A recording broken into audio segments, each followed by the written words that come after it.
राना, इस चैप्टर का नाम है जूते का पकोड़ा। भैया रीच अब हर रोज खरगोश का पीछा करने लगा था। आखिर एक दिन उसकी आरज़ू पूरी हो ही गई। हुआ यूं कि रीच और भैया लोमड़ मार्केट से सब्जी खरीद के आ रहे थे। रीच के पास एक बहुत बड़ी टोकरी थी। टोकरी मतलब बास्केट, देख रहे हैं। I know. और लोमड़ के हाथ में थैला था। रास्ते में उन्हें एक झाड़ी के साए में खरगोश सोता हुआ नजर आया। उन्होंने आंखों में इशारे किए, फिर अपनी चीज़ें ज़मीन पर रखी और खरगोश को पकड़ने के लिए लपके। भैया लोमड़ ने खरगोश को गर्दन से पकड़ के ऊपर उठा लिया। खरगोश चिल्लाने लगा, ये कौन बदतमीज़ है, बेवकूफ़, छोड़ो मुझे, देखते नहीं मैं आराम कर रहा हूँ।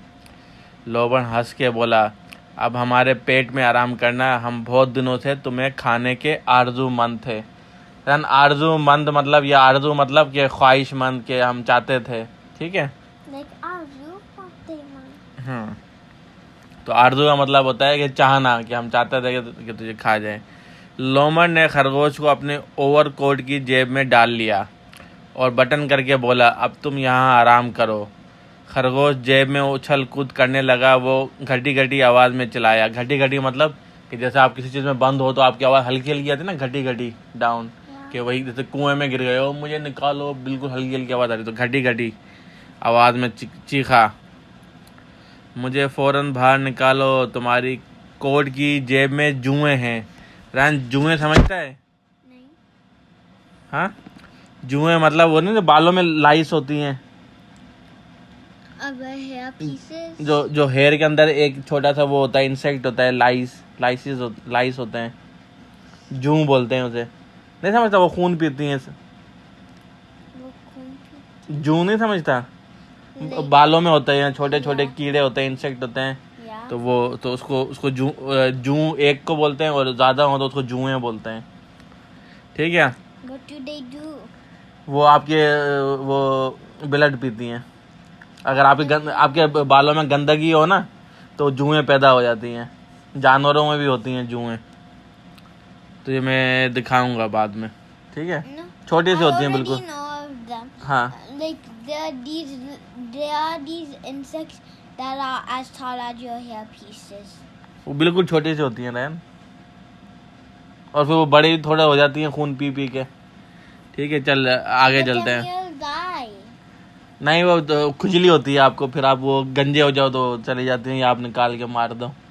चल अच्छा सुन, मुझे फ़ौरन बाहर निकालो, तुम्हारी कोट की जेब में जुएं हैं, वो मुझे काट रही हैं। लोमड़ ने सख्त लहजे में जवाब दिया, मैं तुम्हें बाहर नहीं निकाल सकता। खरगोश ने फिर मन्नत की, अच्छा मेरी गर्दन ही बाहर निकाल दो, मेरा दम घुटे जा रहा है। लोमड़ ने कोई तवज्जो ना दी। आखिर खरगोश ने इतना शोर मचाया और हाथ पांव चलाए कि लोमड़ को उसे बाहर निकालते ही बंद पड़ी। भैया खरगोश को एक तरफ से लोमड़ ने और दूसरी तरफ से रीछ ने पकड़ लिया। वो दोनों खरगोश को खींचते हुए लोमड़ के घर लाए। लोमड़ ने घर में दाखिल होते ही सब दरवाजे बंद कर दिए। फिर रीछ ने भैया खरगोश को छोड़ दिया। खरगोश कमरे में चारों तरफ चक्कर लगाने लगा। लोमड़ बोला, दौड़ो, खूब दौड़ो, सब दरवाजे बंद हैं, खिड़कियां भी बंद है और रोशनदान भी बंद है। जब तुम्हारा दिल चाहे तुम छुप जाओ, मैं तुम्हें ढूंढ निकालूंगा। खरगोश पलंग के नीचे एक बोरी में दुबक गया। दुबक गया समझता है? कैसे वो है ना, वो एक बोरी के अंदर ऐसे ऐसे छुप गया, छोटा सा ना, वो अकड़ गया, छोटा सा हो गया, दुबक गया। लोमड़ हंसा और बोला, मैं समझता था कि तुम बड़े चालाक हो, लेकिन तुम तो बड़े बुद्धू निकले। अब बाहर निकल आओ, मुझे मालूम है कि तुम बोरी में छुपे हुए हो। खरगोश चुप रहा और बोरी में दबका हुआ बैठा रहा। इधर लोमड़ भैया रीछ की खातिर मदारत में लग गया। उसने रीछ को शहद का शरबत बना के पेश किया। दोनों दोस्त देर तक गपशप करते रहे। खरगोश ने मौका मिलते ही रीछ का एक बूट बोरी में बंद किया और दूसरा संदूक के पीछे छुपा दिया। संदूक समझते हैं ना? Gun.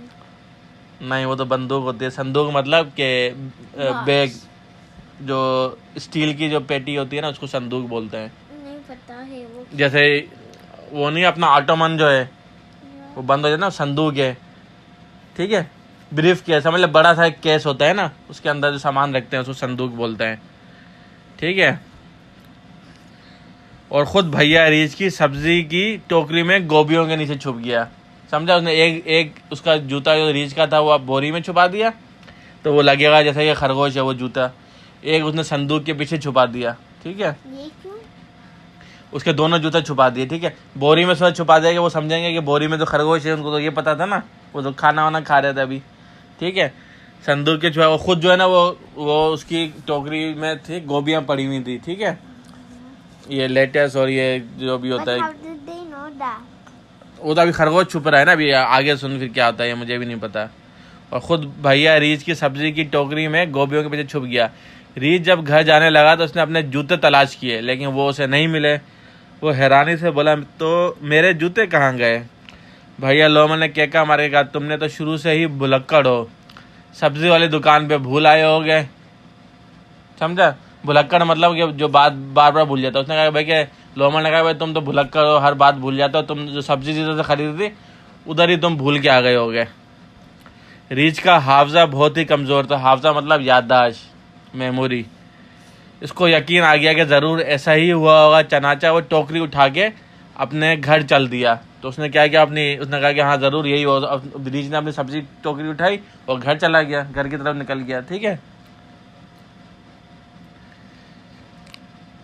जाते जाते इसने भैया लोमड़ को फिर ताकीद की, इस दफ़ा तुम ज़रूर इस खरगोश को भून डालना, ठीक है।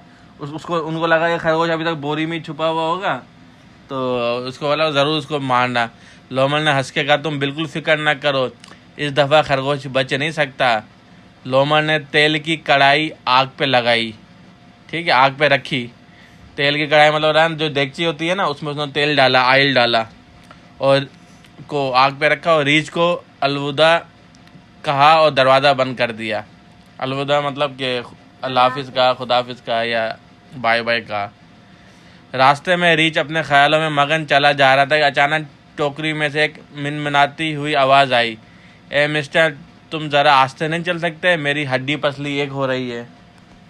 समझिए, एक आस्ते से मिनमिनाती मतलब एक आस्ते से आवाज़ आई कि भाई तुम आस्ते चलो, मेरी हड्डी पसली, मुझे चोटें लग रही हैं। रीछ ने चारों तरफ देखा लेकिन उससे कोई नज़र नहीं आया। वो बड़बड़ाने लगा। बड़बड़ाना मतलब समझता है, जैसे मुँह में ना, ये कौन होगा, ऐसे इस तरीके से ना। अजीब बात है, कोई नज़र नहीं आता, फिर ये आवाज़ कहाँ से आई? टोकरी में से फिर आवाज़ आई, जी इधर देखिए, मैं गोभी बोल रहा हूँ, गोभी बोल रही हूँ। हु मार ही डाला तुमने। भैया रीछ अच्छा वो उसने ऐसे जाहिर किया जैसे कि गोभी बोल रही है, और फिर गोभी की आवाज़ में उसने बोला कि आस्ते चलो, मुझे चोट लग रही है, ठीक है। उसने गोभी कैसे बात करी है? अब भैया रीछ दहशत ज़दा हो गया। दहशत मतलब खौफज़दा हो गया, ठीक है। टोकरी से फिर आवाज़ आई, हाय हाय, तुमने तो मुझे मार ही डाला, तुम टोकरी को फ़ौरन नीचे रख दो। रीछ सर खुजाने लगा, बोला, शायद मेरा दिमाग ही ख़राब हो गया कि पहले कहीं जूते खो दिए। अब टोकरी में से एक ज़ोर की चीख आई, हाय, मुझे सख्त तकलीफ़ हो रही है। भैया रीछ खौफ से उछल पड़ा। इसने टोकरी ज़मीन पे फेंकी और सीधा लोमड़ के घर की तरफ भागा। रीछ के जाते ही भैया खरगोश टोकरी से उछल के बाहर निकला, 2-3 गोभियाँ हाथ में लीं और लिपटी कलेप्टी टुम्बकटू गाता हुआ अपने घर चला गया। कोई गाना गाता हुआ चला गया। इधर जब तेल खोलने लगा तो लोमड़ ने बोरी को झटका, ठीक है। उसने जब तेल गर्म हो गया ना, तो उसने कहा बोरी में खरगोश छुपा, उसने बोरी लाया और ऐसे झटका, ठीक है। तो उसने कहा खरगोश उसमें गिरेगा तेल में और जल जाएगा, लेकिन उसकी जगह पर जूता गिरा, ठीक है। इधर जब तेल खोलने लगा तो लोमड़ ने बोरी को झटका और जूता तेल में गिरकर छिन छिन चुन चुन मन करने लगा। तो लोमड़ ने आंखें खोले, देखा हाँ जूता ही है। वो बड़बड़ाया, ये कमबख्त भी अजीब तरीके का खरगोश है, कढ़ाई में गिर के बिल्कुल जूते की तरह मालूम होता है। ओ अब समझा, ज़रूर ये कोई शरीर, कोई धोखा है।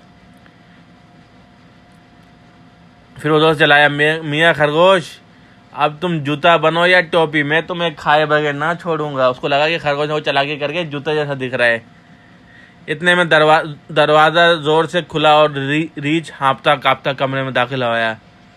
भैया लोमड़ ने पूछा, बड़े परेशान दिखाई दे रहे हो, तुम्हारे दुश्मनों को क्या हो गया है? रीच बोला दुश्मन तो ठीक ही होंगे भैया, मेरा ही दिमाग खराब होता जा रहा है। सुबह कहीं जूते भूल आए, अब गोभी में से रोने पीटने की आवाज़ें आ रही थी।